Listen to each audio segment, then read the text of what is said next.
In any other year, Dodger fans would wake up today in a blue-faced fury. The baseball winter meetings are underway, and already their team has struck out. The Dodgers swung and missed with Shohei Ohtani. They whiffed on Giancarlo Stanton.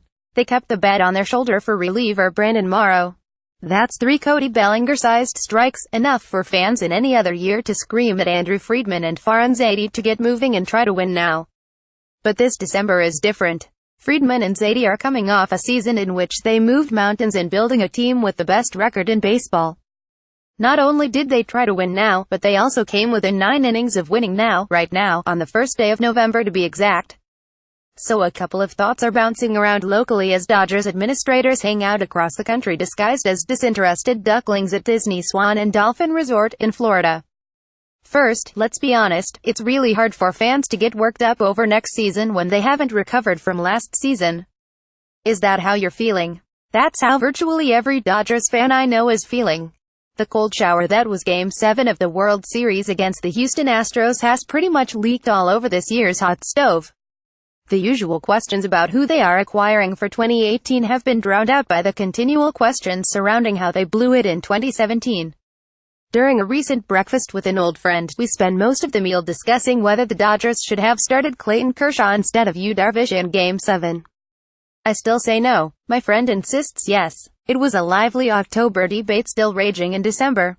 At a recent holiday party it happened again. I asked a friend to name his biggest World Series turning point, and the smart guy cited Ross Stripling's 4-pitch walk to Marvin Gonzalez to lead off the 7th inning in Game 3 and send the bullpen spiraling into an 11-inning defeat.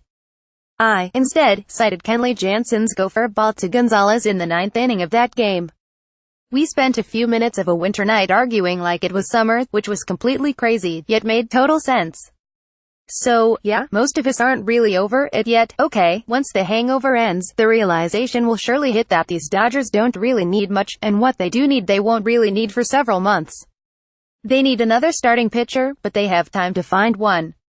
Friedman and Zaidi proved last year that they can do that even if it takes until the final seconds of the trade deadline. That deal was for the ill-fated Darvish, but still, they also need bullpen help. But every spring these guys seem to create middle relievers out of the swirling, camelback dust.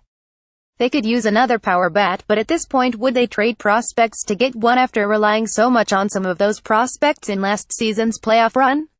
Friedman and Zaidi are smart enough to know that they can't get back to a World Series Game 7 with the same cast of characters, even minus Darvish, but they're also smart enough not to break up a league champion.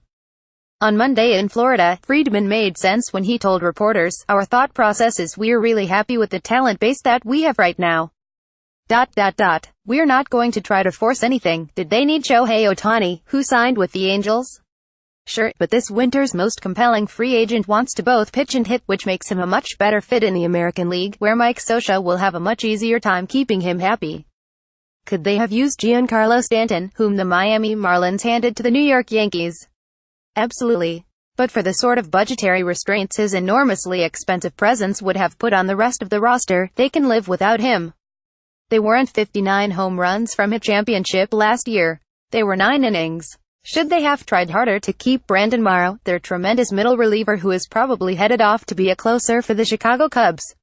Nah. He's 33, has had arm issues, they've seen him at probably his best. They should be thankful with his miracle comeback year and let him try to extend himself elsewhere. The Dodgers reinforced the core of this team last winter with the big mini signings of Kenley Jansen, Justin Turner and Rich Hill. They've held tight to kids who have become stars such as Bellinger and Corey Seager. They've made smart trades that turned up diamonds such as Chris Taylor, Austin Barnes, Enrique Hernandez and Alex Wood. We consciously did a lot of our heavy lifting last winter, recognizing that we were locking a core in place for the foreseeable future, Friedman told reporters. And we were happy about it then. And we're happy now. They should be. The worst that could happen is if they suddenly try to be too smart and mess with a magic that extended from the field to the clubhouse to the final game of the season, which was lost by a celebrated starting pitcher who wasn't big enough for the moment, a pitcher who will never wear a Dodgers uniform again. Friedman and Zaidi have work to do, but not a lot of work, and not enough to cause anyone to go crazy just yet. At least, not until last season is finally washed away with the start of spring training. At that point, the media's first question to manager Dave Roberts will be about why he didn't pull Darvish sooner. Caption Bill.Plaschke at lawtimes.com. Get more of Bill Plaschke's work and follow him on Twitter at Bill Plaschke.